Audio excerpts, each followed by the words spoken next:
On this episode of ResiWeek, the death of the VCR. The last one rolls off the line. Sony has a new 4K OLED, plus remote management and RMR. All that and more. Next on ResiWeek. The network for the AV industry. What are you listening to? This is AV. This is AVNation. This is AVNation. This is ResiWeek, episode 25, recorded Monday, July 25th, 2016. Rods and Cones. ResiWeek is brought to you by our fine group of underwriters, companies like Display Note. Hey, welcome to ResiWeek. This is your weekly wrap-up of all the latest news and stories for the residential AV industry. I'm your host, Matt D. Scott, for AVNation.tv. Today, we are joined by my good friend, Dave Pedigo. He is from CEDIA. You know him as the Senior Director of Emerging Technologies. Dave, how you doing today? I am super. Thanks for asking. How are you? I'm doing good. I'm doing great. And then we have Joe Whitaker, the owner, El Presidente, the boss man, the head of the Thoughtful Home. How you doing? Doing well. Thanks for having me again. Hey, no problem. Thanks for coming back. Let's jump right in. It's it's not a sad day today, but it's been a sad day last week when it came out that VHS is done. We can no longer be kind and rewind. This comes to us from Forbes, which is a wonderful place to be getting AV news. The last VHS machine has rolled off the line. Gentlemen, are you as sad about this as I am? I'm brokenhearted. So, I knew you would be. Being a little bit older than you guys, my dad bought one of the first VHS sets, and I remember vividly my first VHS movie, which happened to be Airplane. Oh, really? Classic movie. Awesome. Unexpected nudity as well at 7 years old. It was perfect. Just stuff to make you smile, right? Absolutely. Joe, is this breaking your heart? Or is it just Dave and I? Funny story. I tried to order the last one so no integrator would have to install it. But apparently there's a line for the last one. Does it make me sad? No, not really. I mean, the official analog sunset was in 2008. And it was a while ago. But look at those numbers inside Forbes. They made 750,000 of them last year, so I'm assuming those are all stocked on Walmart shelves right now. Mm-hmm. And nobody is buying them. So you're going to see VHS at Walmart for like 15 more years before they run out of those 750,000.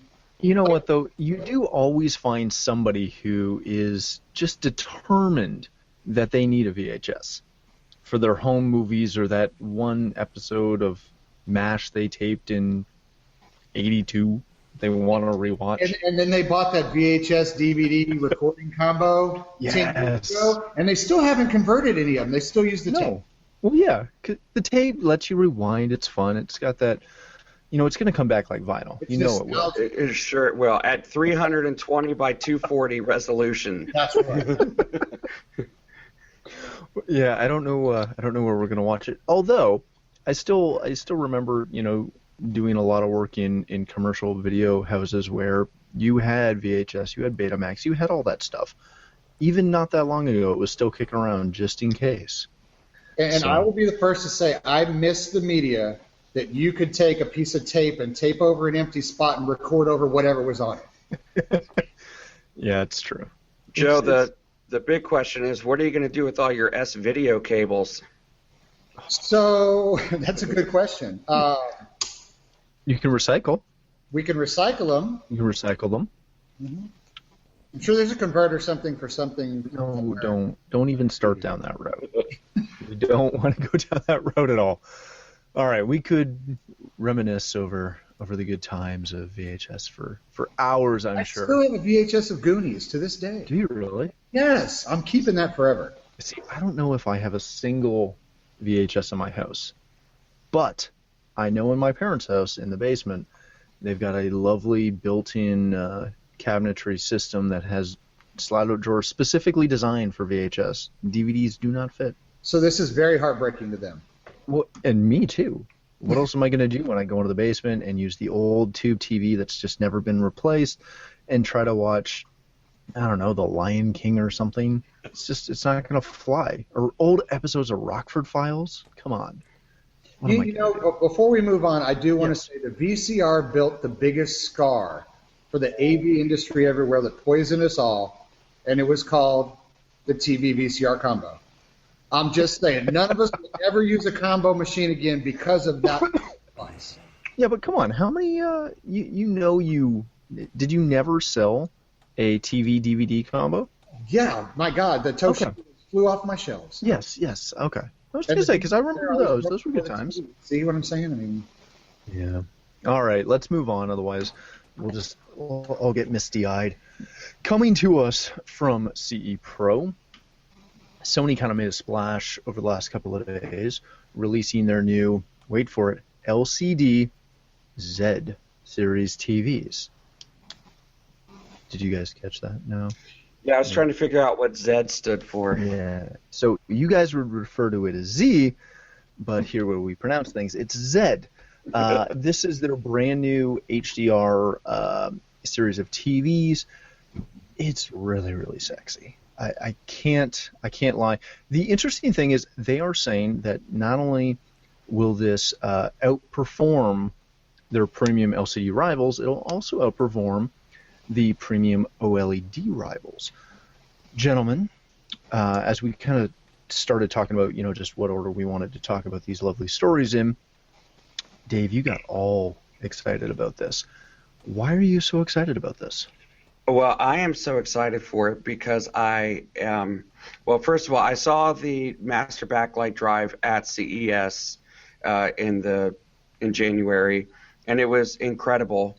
The thing about it is, just to get a little technical for a second, is that the traditional TVs that we watched were reminiscing about analog TVs. You were getting maybe 100 nits off of that TV.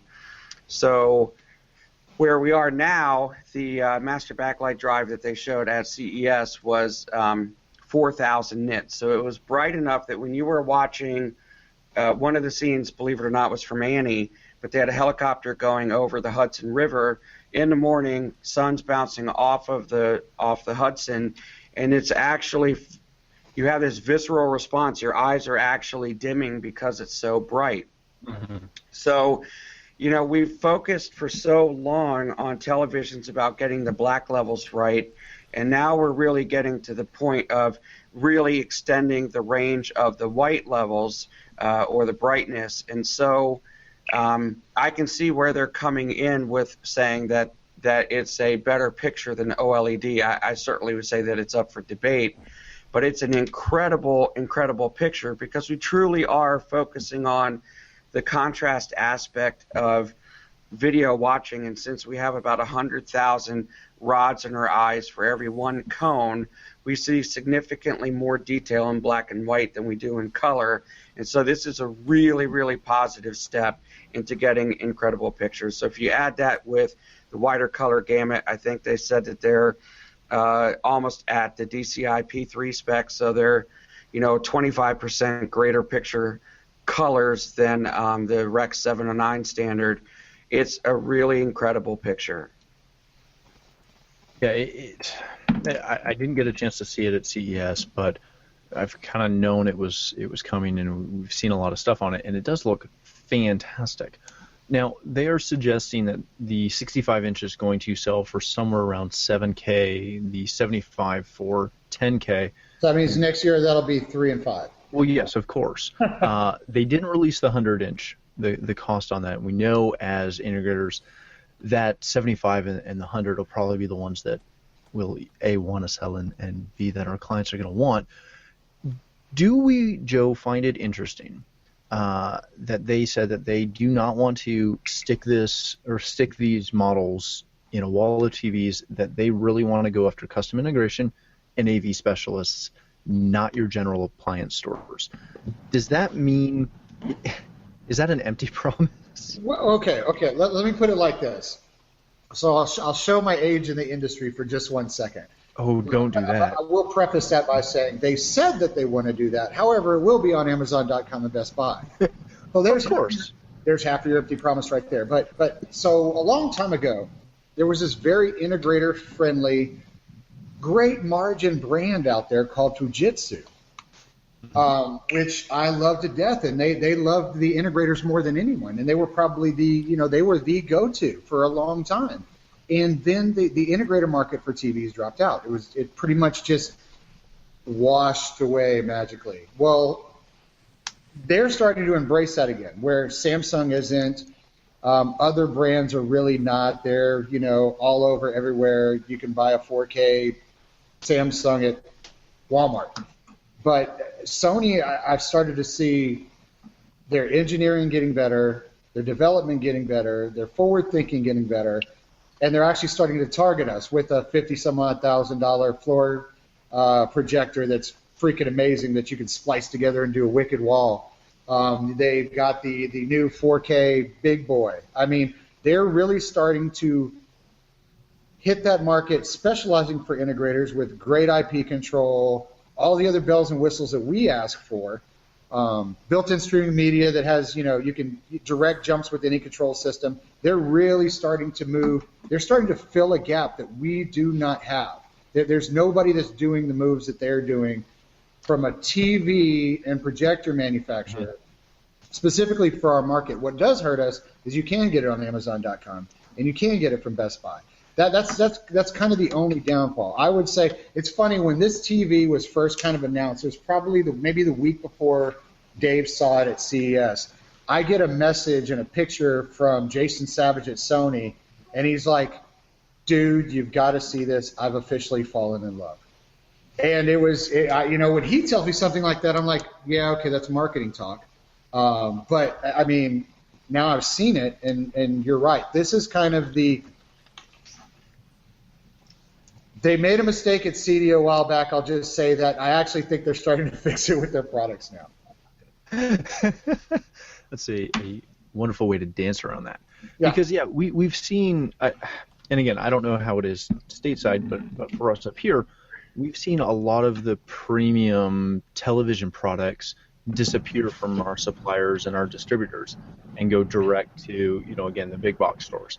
So I find this intriguing to see that they've kind of, especially after they had their issues with some of their reps and changing the way that they were dealing with the integration channel.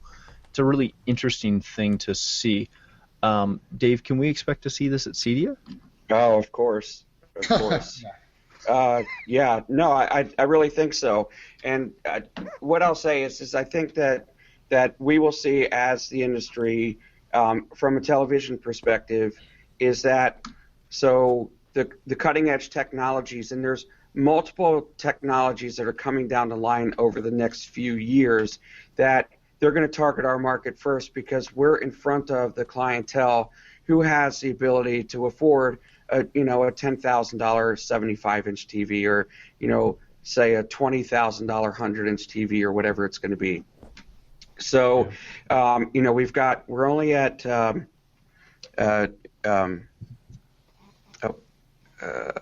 So, there we go. So we can, it's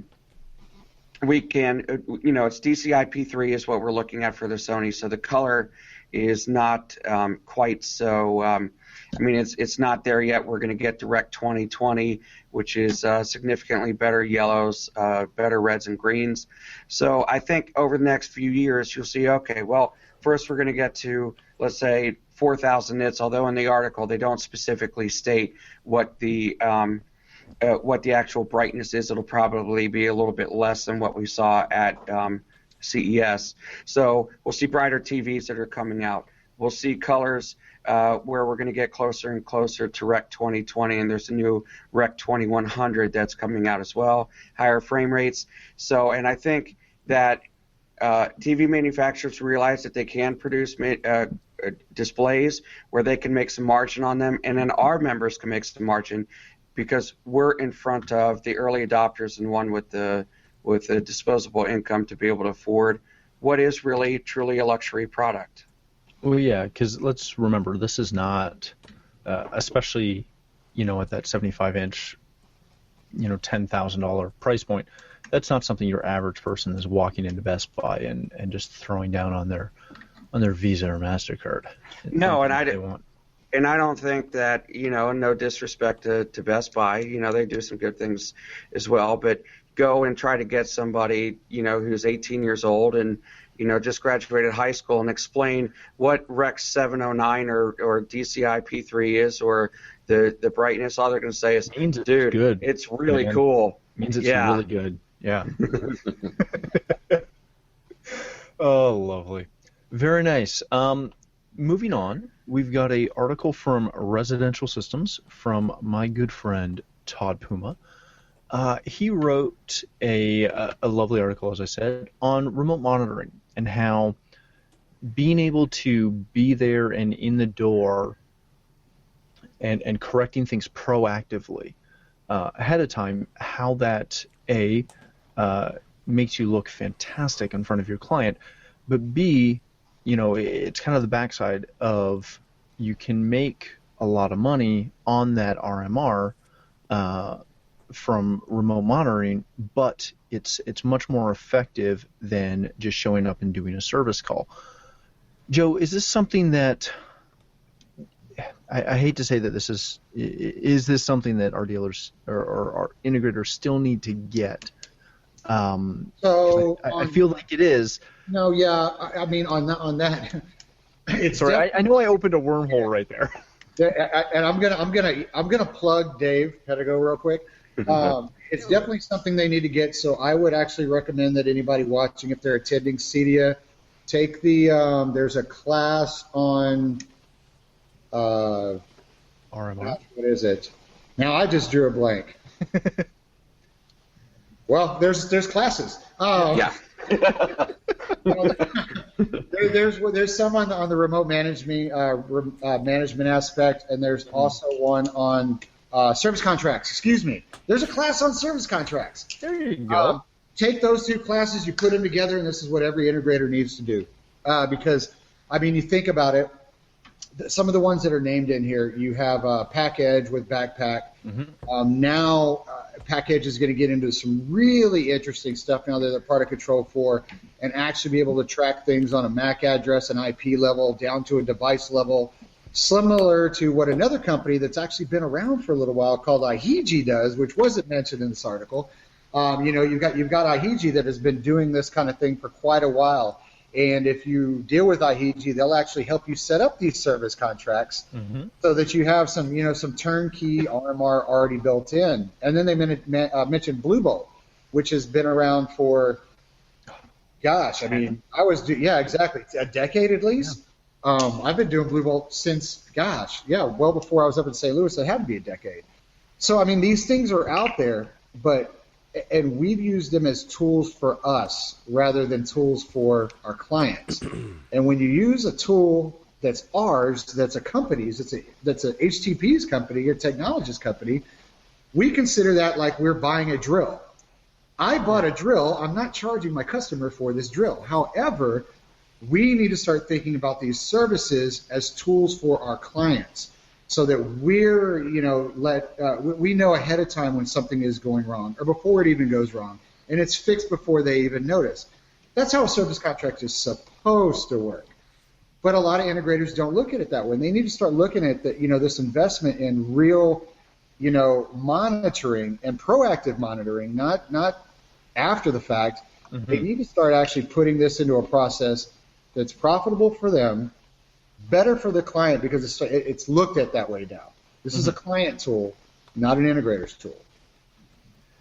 Well, and that brings up the good point of not only from selling this as a service to your client and taking care of your client better, there's something to be said for having that RMR revenue coming in when you start to, if we take off kind of the integration hat and think more of a business management side of things. Mm-hmm. When you go to either try and look at your exit strategy or look at getting more financing or do anything to help you personally as ownership level, or as you're, trying to retire or anything like that, having a laundry list of clients that may or may not do something with you down the road doesn't really help you. Having a massive list of those clients with half of them on a service contract looks very, very attractive to anyone in any sort of financial industry, and as you're looking to potentially either sell or grow or move on.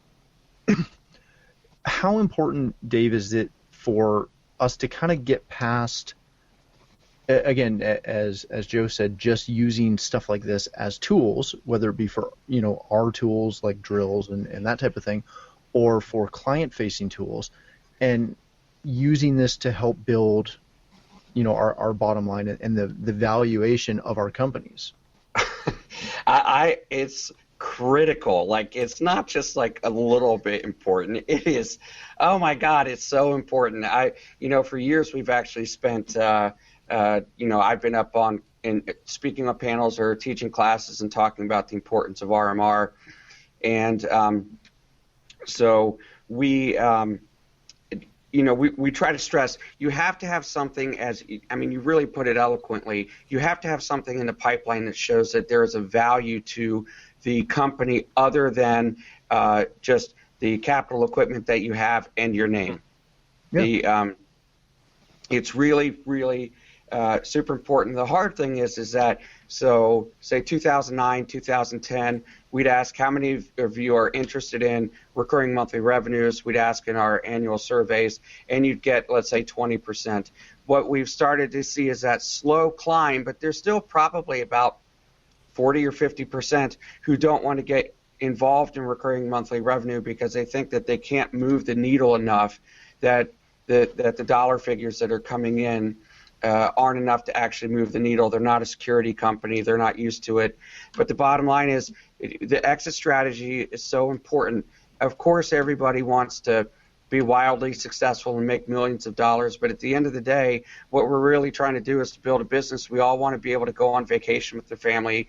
We all want to provide for our kids, whether it's handing our business over to our kids or it's selling it, those kind of things. And recurring monthly revenue, having a pipeline, is the most important way. And so, I'll just put a shameless pitch in real quick and say that, the CD business education, over the last couple of years, we've finally starting to see that more business classes are actually taken than technical, and that's really a good thing, because we've seen a large increase in the number of education seats being taken, but it's more people focusing on their business. We find a lot of these people, they know the technology, they don't really know how to specifically grow their business, and so register the training pass. You can get all you can eat education as a CDA member for one training pass. I think it's $399 right now with the early bird prices. So bottom line is, it's important, and you have to remember that this is a business you're running. And the one advice I've always given is, for every one business class or for every one technical class you take 2 business classes, because you're not doing your clients any favor by putting them in a great home cinema that you can't service because you're out of business. Well, and is that not a shift that we've really, as you mentioned right there, that we've really started to see, Joe, where we're seeing integrators kind of move beyond, this is a hobby I fell into, and really approach it more as and it's going to sound terrible, but approach it as a real business. That's the kind of the sink or swim thing is gone now, and now the companies that are still around, because most people they either started as a hobbyist or a split off of something else they were already doing, like a security company or an electrical company or another company that dived into this, started off as low voltage and then got into audio video and then got into automation and then got into all these other things.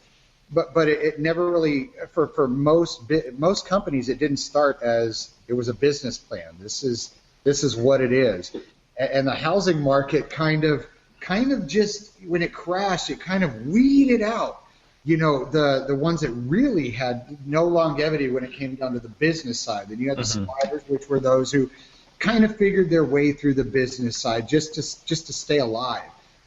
Now everyone is looking at a profit potential. Now everybody's looking at how to structure this business either for growth, franchising, expanding, or like Dave was talking about, exit strategy.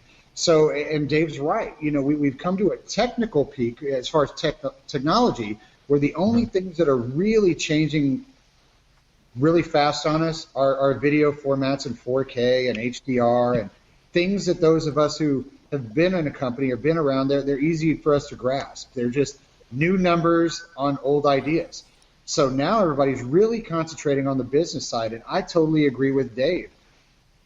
2 business classes for every 1 tech class. Right now you have to. That's why Business Exchange is being so successful, is because those are the things that our companies want right now. Pedigo will be the first to tell you, my guys do the training pass. You know, that's a big deal. Dave, but just quick question for all the viewers out there. Didn't Early Bird end yesterday?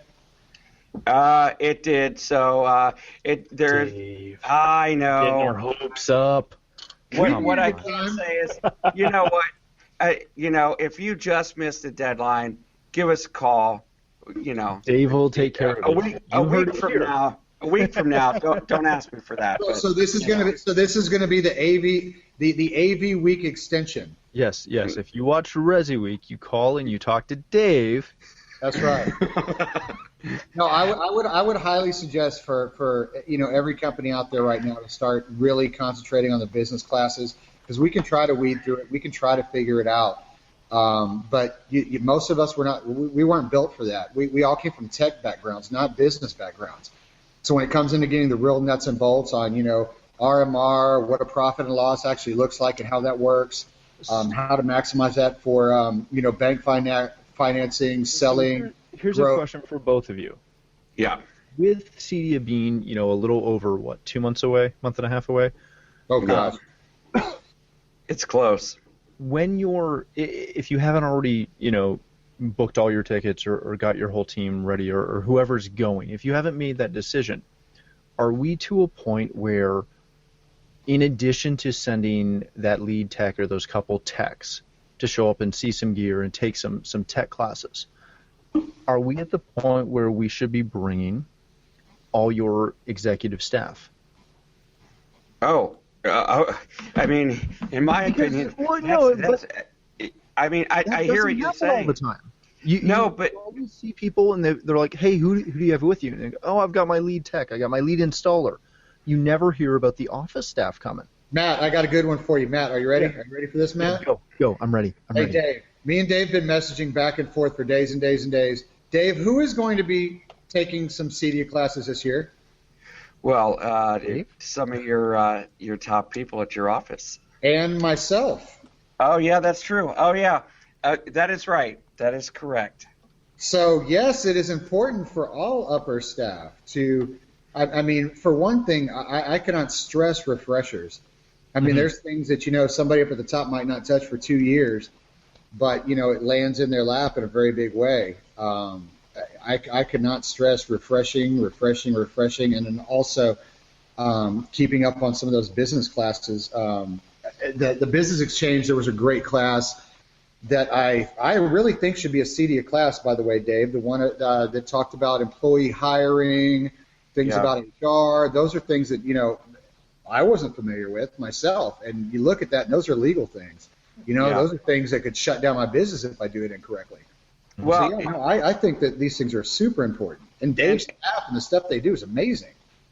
And not to be too self-congratulatory about what we do, since I actually work for Cedia, but what I would say is, the education is amazing. It really is. And I can say that now that I don't run education anymore, so I don't have to take any credit for my work. The other thing is, it's not about just that. The big thing is the networking and finding people who have, common issues, those kind of things. There's just something to be said about being at a place where you meet people, you put a face to the name sometimes if you've been talking to people on the phone. It's just as great about being there and seeing the people in the industry and talking about common issues as it is seeing the new products. It's not just about the products. It's about the community. And so it's not me trying to push the association down your throats. It's just it's the truth, you know. But that's even something that, you know, I've written about for years, is that I don't honestly go to the shows because I want to see the tech so much as I want to get arm in arm, get close to everybody else and everybody in the industry, because you learn so much, even just from walking the floor with multiple different people and bumping into them, let alone taking classes and seeing all the new tech on the floor. It is really about the community, and you can't, I don't think you can put a price on it, or B, obtain that kind of experience anywhere else.